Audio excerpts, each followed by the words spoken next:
back at my favorite elementary. This is where I started on the very first video, doing this ball field that's adjacent to the school, this 1950-ish school. And this ball field doesn't look like it's been used for much of anything for a long time, maybe some soccer recently. I've done everything here except for about 3 or 4 strips on the far side going back and forth, 3 or 4 swing wide strips. So we'll keep going, see what we can find today.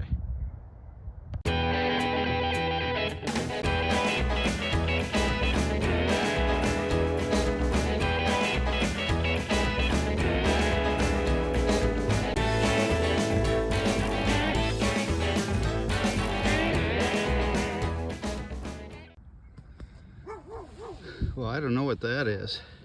That was giving me a deep 21 signal.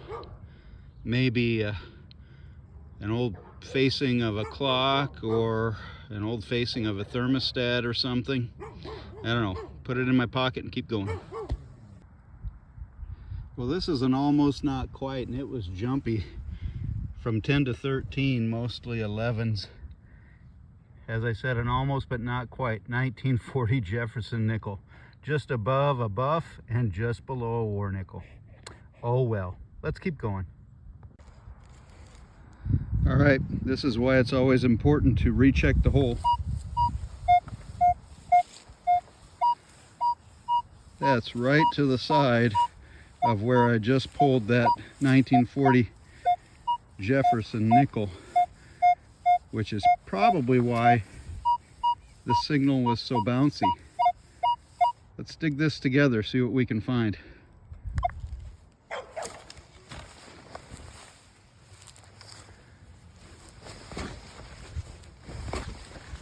Get nice and around there. Don't want to mess this up.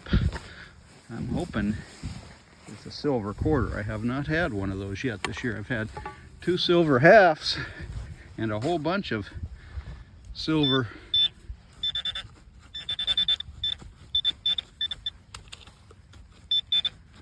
and a whole bunch of silver dimes, but no silver quarters. I'll be more than happy with it. Silver dime though. Let's see here.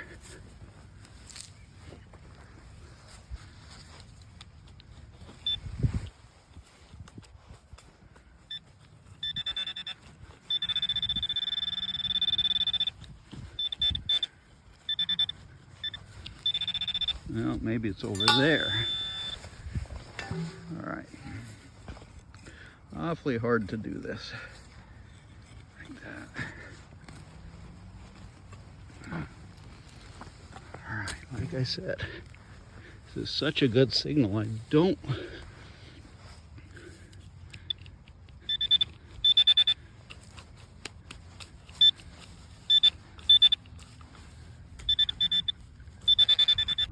Well, I had to stop the live dig. Sorry about that. I just wasn't having any luck trying to do it one-handed. There it is right there. Let's get it out together.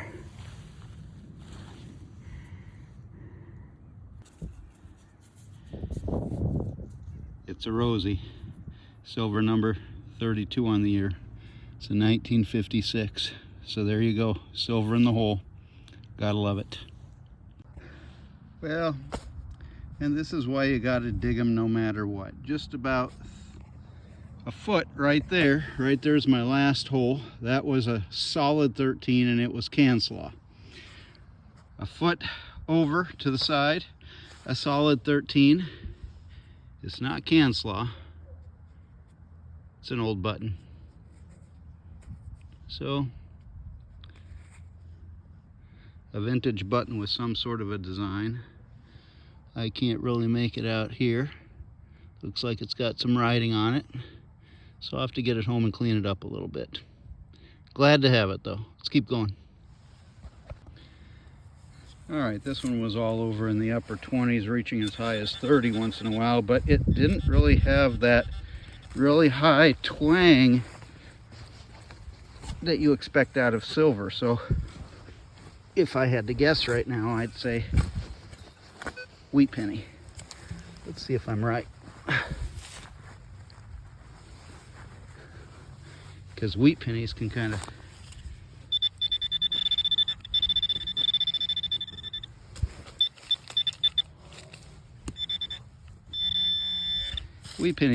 of go all over the board too. So, okay, it's right down on that side. Just in case it is silver, I don't want to mark it up any. But let's find out together.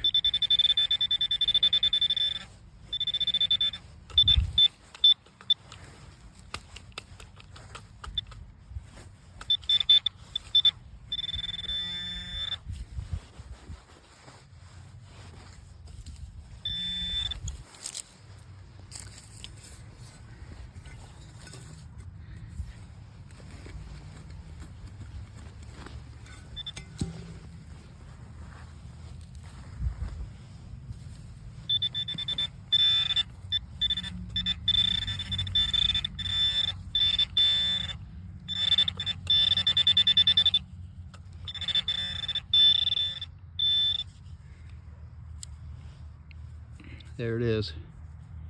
Yep, what did I tell you? Wheat penny. Let's find out the date. Just a baby wheatie. 1957. Don't know whether you can see that or not. Let's keep going. Well, this one was a solid 11, and I saw it as soon as I opened the hole. It's a button or something. So there you go. Well, this was ringing up a solid 13, so I don't think it's going to be precious, but it is going to be interesting. Yeah, there you go. So, kind of an arrowhead looking pendant. Like I said, highly doubtful there's anything precious about it. All right, let's keep going. Well, this was ringing up a 1213 on the Equinox 600. I don't really know what it is, but I know that it was supposed to go on something because it's got a clip there, and it looks like it had a clip there, and I'll bet there was a clip right there as well. I don't know. Was there maybe a picture in it or something like that at one time? If you have any ideas, put it in the comments below. Let's keep going. Well, this was a solid 11 on the Equinox. This looks kind of interesting. What in the world was it? Look at that. Nice. That is fascinating. All right. Well, I'll have to get that home and get that cleaned up. But I do love finding old relics like that. Now we got to find out more about it. All right, let's keep going. Well, I thought for sure this was a zinc penny coming out of the ground. This is no zinc penny. What in the world is it? It was ringing up a 2021, just like a zinc penny. Oh, I see Aladdin's lamp on there, I think. Is that an old Aladdin's castle token? Yes, it is. Bally's Aladdin's Castle. Straight from the 70s and 80s. There you go. I just pulled a clad penny out of there. A copper penny. I put the plug back. I had a sneaky suspicion that there was something else there. I wasn't sure what to say or what to think. I checked the plug again. The number I was getting, I could swear it was another clad penny. Now, some people would just pass that by, but not me. I even, when I opened the hole, said, no clad penny left behind. But no, it's not a clad penny. Look at that. Silver number 33 for the year is going to be a Mercury dime. I think I see a 1940s date on there. Let's get it cleaned up a little bit. All right, there you go. Silver number 2 on the day is a 1943 Mercury dime. Silver in the hole. Gotta love it.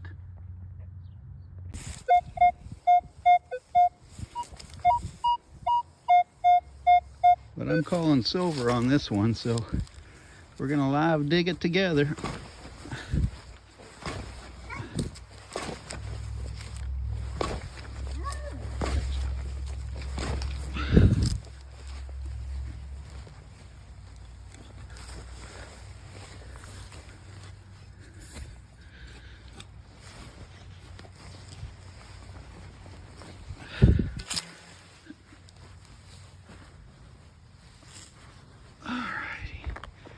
Yep, I gotta be careful.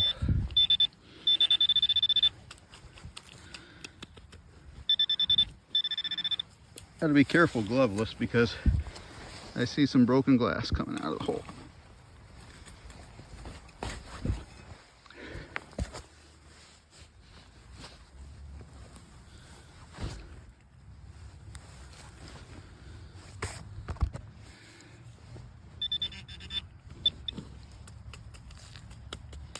Okay, come on.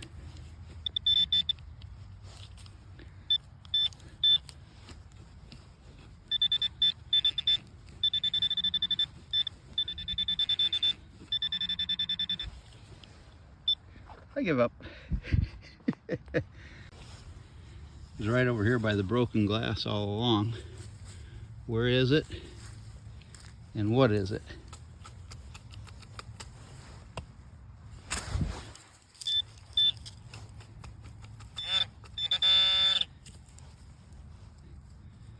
Yep, it's just a wheat penny. There you go, another wheat penny. Let's keep going.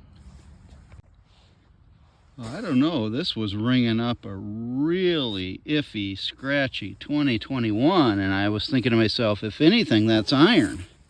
But that does not have an edge that suggests iron. What is this? And what could have been in the hole with it causing that? That is definitely silver. And it's definitely a merc. Let's get it clean. Oh, right there. Look. There's the nail right beside it. That was what was making that thing clunk here, there, and everywhere.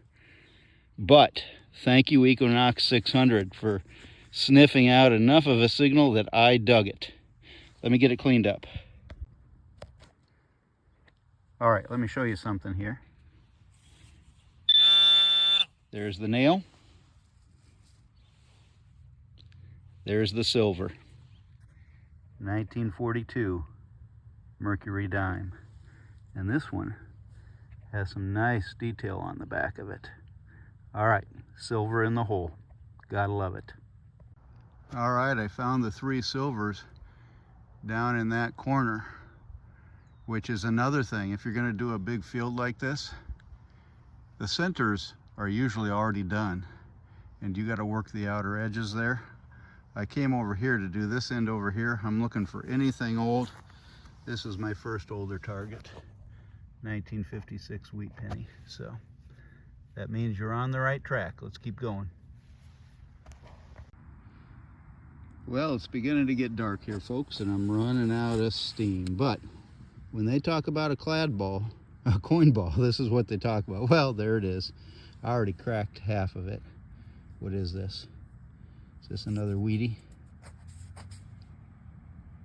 Yep, it sure is.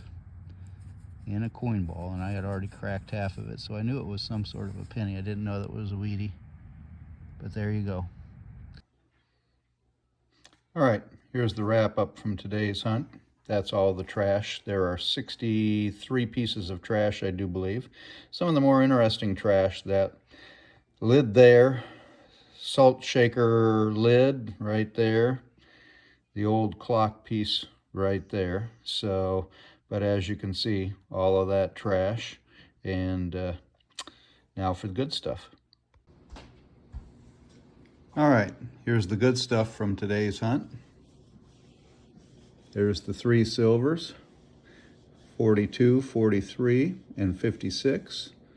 4 wheat pennies, 48, 53, 56, and 57. The Aladdin's Castle token. The arrowhead-shaped pendant. Didn't show you a D-buckle before. Here's the cool escutcheon, a couple of older buttons, and 6 quarters, 9 dimes, 8 nickels, and 15 pennies. So that's 53 good targets and 63 pieces of garbage in a little over 3 hours of hunting. 115 targets, so that's roughly a target every minute and a half. All right, there you go.